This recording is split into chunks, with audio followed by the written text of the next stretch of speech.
कर्नाटक में योगी और अखिलेश का वीडियो क्यों हो रहा है वायरल? विधानसभा में योगी और अखिलेश के बीच में हुई थी जबरदस्त बहस। कर्नाटक विधानसभा चुनाव में छाया अतीक अहमद का मुद्दा। कर्नाटक विधानसभा चुनाव में बीजेपी ने पूरी ताकत लगा दी है। चुनाव प्रचार में अब सप्ताह भर से भी कम का समय बचा हुआ है, इसलिए पार्टी राज्य में अतिरिक्त ताकत लगा रही है।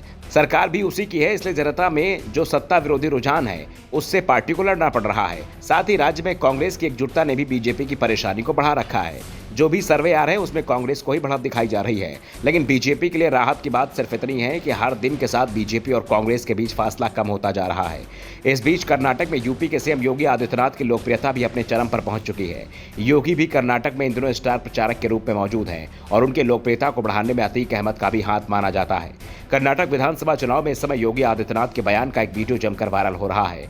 ये वीडियो करीब 2 महीने पहले का है, जिस समय उमेश पाल की जान अतीक के करीबियों ने ली थी। उस समय यूपी में विधानसभा का बजट सत्र चल रहा था और बजट सत्र में अखिलेश यादव ने इस मामले को लेकर योगी सरकार को घेर लिया था। यूपी की कानून व्यवस्था की स्थिति पर सवाल खड़े किए थे और जवाब में योगी आदित्यनाथ ने कहा था कि जो भी कानून के लिए चुनौती बनेगा उसे जवाब दिया जाएगा और माफियाओं को मिट्टी में मिला दिया जाएगा। अतीक अहमद मिट्टी में मिल चुका है, उसका एक बेटा भी मिट्टी में मिला दिया गया है, अतीक का भाई भी मिट्टी में मिल चुका है। यानी योगी ने जो कहा वो 2 महीने के अंदर पूरा कर दिया, जिस कारण से कर्नाटक में योगी की लोकप्रियता बढ़ गई है। बीजेपी के सभी उम्मीदवार अपने क्षेत्र में योगी की एक सभा की डिमांड कर रहे हैं, लेकिन परेशानी यह है कि कर्नाटक विधानसभा चुनाव के साथ ही यूपी में भी निकाय चुनाव हो रहे हैं, जिस कारण से योगी को यूपी में भी समय देना पड़ रहा है। दूसरी ओर हिंदूवादी छवि वाले योगी आदित्यनाथ की तटीय कर्नाटक अच्छी छवि बन चुकी है। बीजेपी नेताओं ने दावा किया कि तटीय कर्नाटक में योगी आदित्यनाथ की पॉपुलरिटी इस समय सबसे ज्यादा है। यहाँ पीएफआई का भी मुद्दा हावी रहता है। वहीं पार्टी योगी आदित्यनाथ को इस रूप में प्रोजेक्ट कर रही है कि पार्टी कानून व्यवस्था को चुनौती देने वालों को बर्दाश्त नहीं करती है।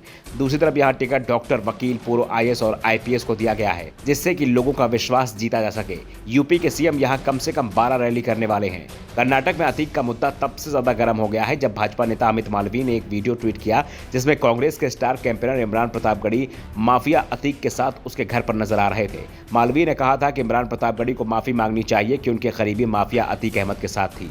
यानी अतीक अहमद इस समय कर्नाटक में मुख्य चुनावी मुद्दों में शामिल हो गए हैं और इसके साथ ही योगी आदित्यनाथ की लोकप्रियता भी इसे लेकर बढ़ती जा रही है। दूसरी ओर कांग्रेस इस समय चुनाव में वो गलतियां नहीं करना चाहती जो पहले दूसरे राज्यों में कर चुकी है। वो हिंदुत्व पर बहुत ही सधे अंदाज में बात कर रही है। यहां तक कि राहुल गांधी भी हिंदुत्व पर कोई भी टिप्पणी करने से बचते दिख रहे हैं, क्योंकि कांग्रेस को इस बात का एहसास है कि उनकी एक टिप्पणी को बीजेपी तुरंत ही पूरे कर्नाटक में मुद्दा बना लेगी और कांग्रेस इसका नुकसान पहले भी कई चुनाव में भुगत चुकी है। इसलिए बीजेपी की गेम में फंसने को तैयार नहीं दिख रही है। इसलिए अतीक के मुद्दे पर कांग्रेस कोई बात करने को तैयार नहीं है। पार्टी भ्रष्टाचार, बेरोजगारी और विकास जैसे मूल मुद्दों पर चुनाव लड़ रही है। Bureau report, the Navdarpan news.